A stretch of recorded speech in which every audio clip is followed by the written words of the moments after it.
Maar juist dat kiezen, dat slag het Petra net. Ze is zwier om het nijtinkerslijn hoe wat ze nou precies is en wat ze vertellen wil. Maar al die gedachten brengen haar slim om twijfel in. Om het wankelen zelfs.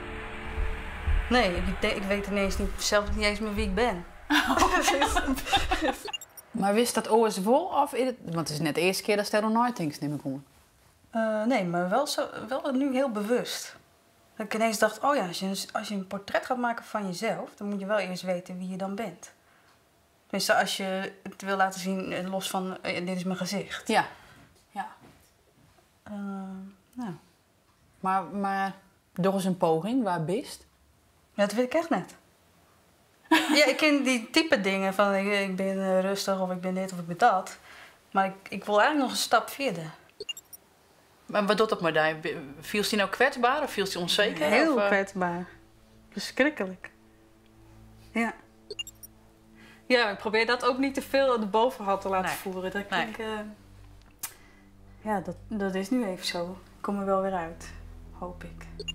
Maar mat je als kunstenaar juist net heel kwetsbaar wezen kennen? Ja, tijdens het proces wel. Maar ik weet niet of het uiteindelijke resultaat ook altijd zo kwetsbaar moet zijn. Maar is het net de mooiste kunst dat je dan helemaal bij de kunstenaar naar binnen zien kan? Terugzien of haar werk? Ja. Ja. Maar liever niet bij mij. Nee, maar vies het eng dat meisje het daarnaast naar je en dat ze dan weten, oh, dat is die Petra die... Ja.